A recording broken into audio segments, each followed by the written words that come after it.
अस्सलामुअलैकुम, नमस्ते, Sat Shri Akal. Welcome back to your on YouTube channel. मैं हूं Saima Pirzada and you are watching Saima Pirzada reaction channel. आज हम रिएक्ट करने वाले हैं सऊदी अरेबिया ने जो हिजाब है उसको बैन कर दिया है। इसी से रिलेटेड वीडियो है कि पाक मीडिया इसके ऊपर क्या बात करती है। तो इंटरेस्टिंग वीडियो होगा, जानते हैं। क्योंकि कर्नाटका में अभी रिसेंटली ये इशू हुआ था हिजाब का, जिसकी वजह से ये कंट्रोवर्सी पूरी दुनिया में फैल चुकी है। तो अब दूसरी कंट्रीज में इसके लिहाज से क्या एक्शन लिया जा रहा है वो आज हम जानेंगे इस वीडियो के थ्रू। तो ये वीडियो बहुत ज़्यादा इंटरेस्टिंग होने वाली है। सो करते हैं वीडियो को स्टार्ट। चलें।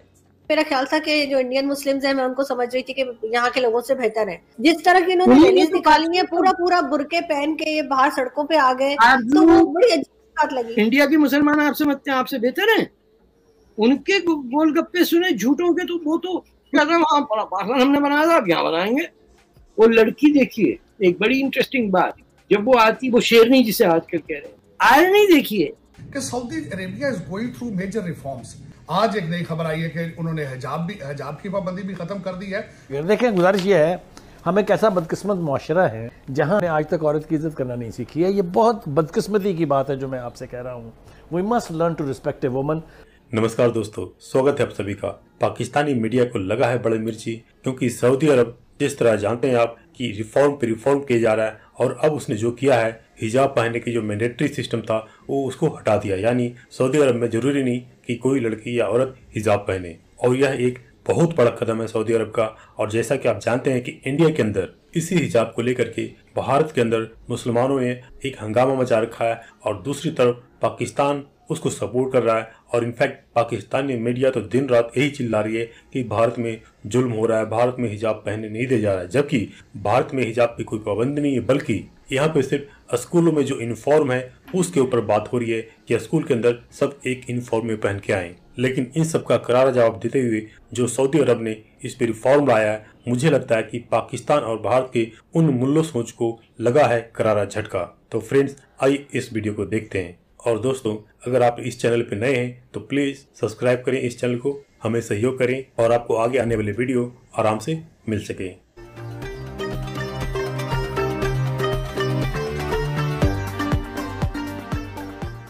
हमारी तरफ इंडिया पाकिस्तान को अगर हम देख लें, यहाँ के मुस्लिम्स हमें कुछ बाकी दुनिया से अलग क्यों नजर आते हैं। लेकिन साथ ही मैंने एक चीज नोटिस की, मेरा ख्याल था कि जो इंडियन मुस्लिम्स हैं, मैं उनको समझ रही थी कि यहाँ के लोगों से बेहतर है। जिस तरह की इन्होंने रैलीज निकाली है, पूरा बुरके पहन के ये बाहर सड़कों पे आ गए, तो वो बड़ी अजीब बात लगी। इन्होंने पाकिस्तान बनाया, ये इंडिया के मुसलमानों ने पाकिस्तान बनाया। सिंध में कौन था पाकिस्तान बनाने वाला? मुस्लिम आ गए ना, जिन्होंने बनाया था वो आ गए। नहीं, ये भी समझिए, जो लियाकत नेहरू पैक्ट हुआ कि रोक दी गई ट्रेनें, उसकी वजह ये थी कि बंगाल ने जब ये देखा कि ये बिहार पूरा 25 करोड़ आ रहा है यहाँ पे, Bengal had the majority in Pakistan parliament, उन्होंने कहा ये बंद होगा, अब यहाँ कोई नहीं आएगी महाजिर ट्रेन। तो these are the people who said no more. और आप बताइए, हिंदुस्तान के अंदर एक जैसे जिहाद का समा बना हुआ है कि लड़की, जनाब, वो लड़की देखिए, एक बड़ी इंटरेस्टिंग बात, जब वो आती, वो शेरनी जिसे आजकल कह रहे हैं, वो आती अपनी बाइक स्कूटी पे और वो कैमरा उसको फॉलो कर रहा, वो मोटरसाइकिल पे क्रैश हेलमेट नहीं पहनती। हालांकि इंडिया का कानून है, आप मोटरसाइकिल नहीं चला सकते विदाउट क्रैश हेलमेट। आयरनी देखिए कि क्रैश हेलमेट पे तो उसे कोई इतराज होना नहीं चाहिए, क्योंकि वो तो उसका डिमांड है कि सर मेरा कवर होना चाहिए। तो वो मोटरसाइकिल पे आती है बगैर हेलमेट के, वो नीचे उतर के जब खूंखार एटीट्यूड से लेके आती, तब वो सर पे हिजाब डालती है। So the element of dishonesty is sown into everything we do. India के मुसलमान आपसे बेहतर हैं? उनके गोलगप्पे सुने झूठों के, तो वो तो क्या था, वहां पाकिस्तान हमने बनाया था, अब यहाँ बनाएंगे। तार साहब, ये बताइएगा, हमारे खित्ते में साउथ एशिया में बड़ी तब्दीलियां आ रही हैं कि वो पाकिस्तान जिसने पूरी जिंदगी मुस्लिम उम्मा को रोक के रखा कि वो भारत के साथ ताल्लुकात ना बनाए और कश्मीर के ऊपर जो है वो खास किस्म की एक पोजीशन थी, अब एक जो चीज बहुत सारे एनालिस्ट ने महसूस भी की और बहुत सारी जगहों पर लिखी जा रही है कि भारत उन मुसलमान ममालिक के साथ ताल्लुक करीब कर रहा है या उनके साथ बिजनेस वेंचर्स कर रहा है जिनके पाकिस्तान के साथ ताल्लुक अच्छे थे। जिस तरह हमने सऊदी अरब की बात की, एक तरफ तो भारत जो है वो न्यू क्वाड का हिस्सा बन रहा है, लेकिन दूसरी तरफ तारड़ साहब इस वक्त भारत सऊदी अरब के जो लैंड फोर्सेज चीफ हैं उन्होंने इंडिया का पहली दफा विजिट किया है। अपनी आइडियोलॉजी, अपनी उनकी पूरी इंटरनेशनल इमेजिंग, जिस तरीके से अपना वो झंडा तब्दील कर रहे हैं, अपना तराना तब्दील कर रहे हैं। आज एक नई खबर आई है कि उन्होंने हिजाब की पाबंदी भी खत्म कर दी है। कि जिस तरह आपने खुद फरमाया कि इस्लामिक कंट्रीज, एक तो वो इस्लामिक उम्मा वाला कॉन्सेप्ट जो है वो खत्म होता नजर आ रहा है। उसकी वजह यह है कि अब इस्लामिक ममालिक अपने मफादात को मद्देनजर रखकर अपने रिलेशनशिप बना रहे हैं भारत के साथ। आपको मैं ये भी बताना चाहूंगा कि जब 370 कश्मीर का मसला था, उस वक्त आपकी मिडल ईस्ट स्टेटें जो थी वो बुला के मोदी साहब को अपने हाईएस्ट अवार्ड देती रही। तो इस वक्त पाकिस्तान उस चीज में अकेला तनहा होता जा रहा है। उसकी वजह यह है कि सारी दुनिया चीजें अपनी खोल रही है, ट्रेड की तरफ तवज्जो दे रही हैं। हमारे प्राइम मिनिस्टर हर जहां खड़े होते हैं वो रियासत मदीना के गीत गाते हैं, और तो हमारी डायरेक्शन कुछ और है, दुनिया की डायरेक्शन कुछ और है। हम जहां पे हरमैन शरीफैन समझते हैं, जो हमारे लिए बहुत मुकद्दस सरजमीन है, वो अपने आइडियोलॉजी चेंज करती जा रही है, और हम जो अपोजिट डायरेक्शन में जा रहे हैं, हमारी डेस्टिनी लग रहा है जिस तरह सोमालिया और अफगानिस्तान है। अभी तक जो मेरे ख्याल में पाकिस्तान से जो सिग्नल आ रहे हैं वो कंफ्यूजिंग है। कभी वो कभी वो चाइना चले जाते हैं, कभी IMF के सामने उनकी शर्तें पूरी करते हैं। अच्छा तार साहब, ये बताएं कि जिस तरह सऊदी अरब जो है, मोहम्मद बिन सलमान पाकिस्तान आए तो वो कह रहे थे 10 अरब डॉलर की इन्वेस्टमेंट हम गवादर में करेंगे, भारत में जाके 100 अरब डॉलर की इन्वेस्टमेंट की बात की, और अभी ये लैंड फोर्सेस के चीफ चले गए। जरा इस मौके पे बात कीजिए, जैसे कि 3 अरब डॉलर हमने सऊदी अरब से लिया हुआ है, UAE ने हमारे पिछले दिनों वीजे बंद कर दिए थे। अगर ये जो आर्म ट्विस्टिंग है ये मिडिल ईस्टर्न ममालिक ने हमारी करनी शुरू कर दी, क्योंकि इस वक्त मिडिल ईस्ट के ऑलमोस्ट सारे ममालिक जो हैं वो लाइन में लगे हुए हैं इजराइल के साथ रिलेशनशिप बनाने में। प्रोफेसर डॉक्टर मेहदी हसन साहब, शायद आप उनको जानते हो, उनसे एक बार किसी ने पूछा था कि ये इस साइड पे जो मुस्लिम्स रहते हैं साउथ एशिया के, ये 21वीं सदी में क्या कर रहे हैं। तो उन्होंने कहा मुझे तो लगता है कि ये 2री या 3री सदी में रहते हैं, आगे नहीं बढ़ रहे। मुसलमान तो रहता ही 6ठी सदी में है। मुसलमान जैसे ही मुसलमान होता है वो ब्रेक लगा देता है। Can you imagine that people genuinely believe that? गज़वा Hind मुकम्मल होगा, फिर हम जाएंगे अपनी उड़न खटोलों पे बूढ़ों के पास। बिल्कुल करते हैं सर, बिल्कुल बिलीव करते हैं। बॉडी आपकी यहीं रह जाएगी, आप मतलब क्या कर लेंगे आप वहां जाके? बूढ़े बैठी हुई हैं, तो 300 metre. What sort of people are motivated simply by sexuality?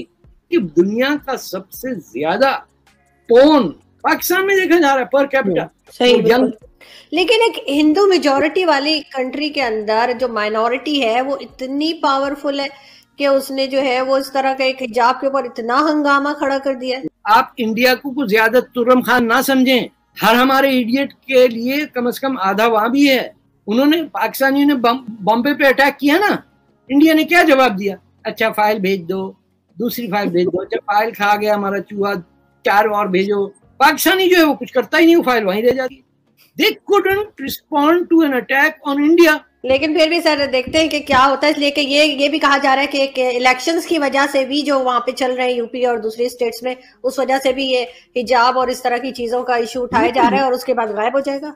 लेकिन हमारा मुसलमान इसमें भी कहेगा, देखो यहाँ हिंदू बड़ा तेज होता, इलेक्शन करा दिया इसीलिए तो योगी जी जीत गए, वरना हार जाते।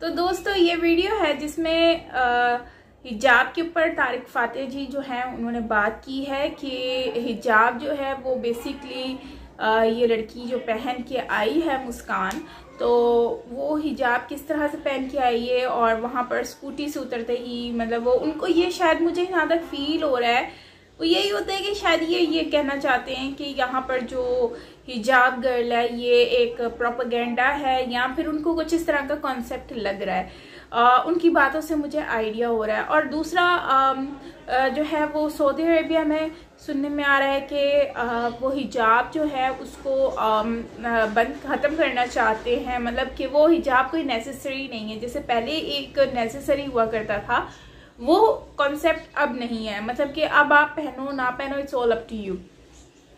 अब इसके 2 रीज़न हो सकते हैं। एक रीज़न तो ये है कि वो इंडिया के साथ अब रिलेशन अच्छे बनाना चाहते हैं, क्योंकि इंडिया डेवलप हो रहा है और इंडिया को ये फील कराना चाहते हैं कि हम उनके साथ हैं।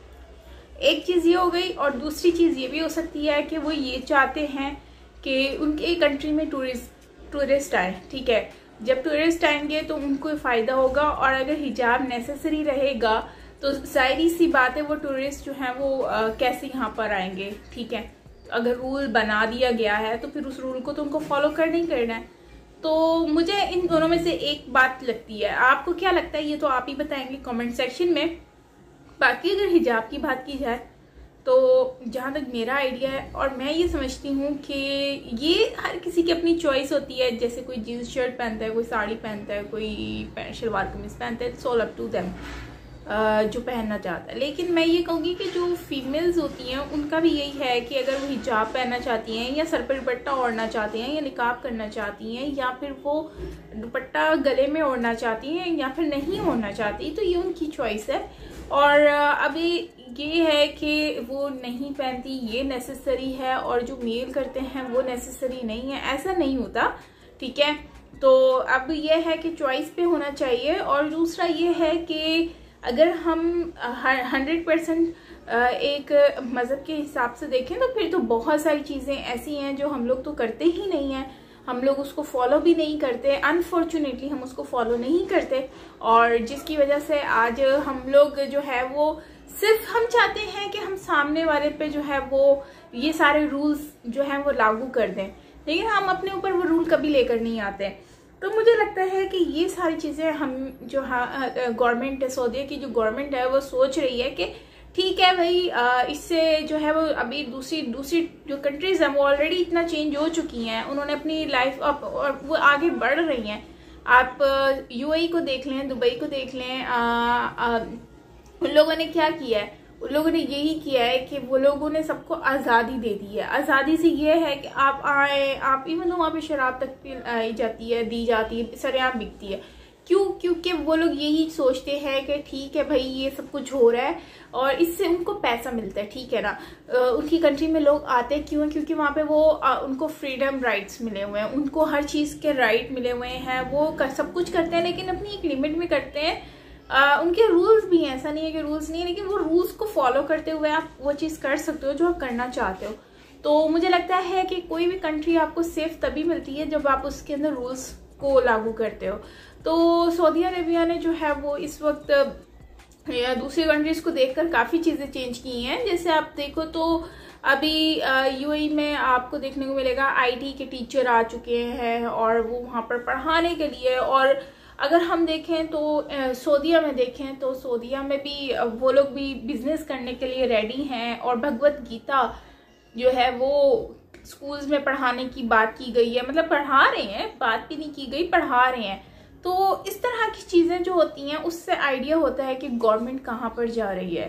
तो ओवरऑल अच्छा वीडियो है और बस मैं यही कहूँगी कि जो है वो रिस्पेक्ट तो हमें हर किसी की करनी चाहिए, इंसान हो, मज़हब हो या कोई भी चीज़ हो, तो रिस्पेक्ट तो हर किसी की करनी चाहिए और आप रिस्पेक्ट करोगे तो आपको रिस्पेक्ट इन रिटर्न मिलेगा। बाकी ये है कि जो कंट्री की बात है तो कंट्री की रिस्पेक्ट भी आपके ही हैंड में है, तो आप रिस्पेक्ट करें अपनी कंट्री का। जो है वो इस तरह से मजाक बना के लोग बातें ऐसे एक मिनट में इस बात को ऐसे उछाल देते हैं, लेकिन वो ये नहीं समझते कि उनकी कंट्री की इसमें इंसल्ट हो रही है। अब इस बात को, ये हिजाब कंट्रोवर्सी था ना, इसको भी अगर लोग चाहते तो घर में बैठकर भी इसको रिजॉल्व कर सकते थे, मतलब अपनी कंट्री में ही अपनी कंट्री में ही रिजॉल्व कर सकते थे। इतना बड़ा इशू नहीं था ये, लेकिन वो इशू इतना बड़ा बना दिया गया। अब इसमें एक तो पॉलिटिक्स का भी इशू था कि वो पॉलिटिशियन जो है उन लोगों को मौका चाहिए था, उन लोगों ने भी इसको हाईलाइट कर दिया जो बीजेपी गवर्नमेंट है उसके अगेंस्ट। और क्योंकि अभी इलेक्शन यूपी में चल रहे थे तो उनको चाहिए था, उनको लग रहा था ना कि इससे काफ़ी असर पड़ेगा। और दूसरा कि जो है वो अब इस तरह के सिनेरियोज उठा के इंटरनेशनल लेवल पर भी काफ़ी चीज़ें हाईलाइट हुई, लेकिन चलो इंडिया तो फिर भी वही है कि उन लोगों ने अपना जो रास्ता है वो साफ किया और वो भी सही है, खुश हैं वो लोग, तो उनको कोई फ़र्क नहीं पड़ता इन सारी चीज़ों से। सो आपका क्या कहना है ये कमेंट में आपने मुझे बताना है। बाकी मिलते हैं नेक्स्ट वीडियो के साथ, अपना बहुत सारा ख्याल रखिएगा। मैं हूँ साइमा पीरज़ादा।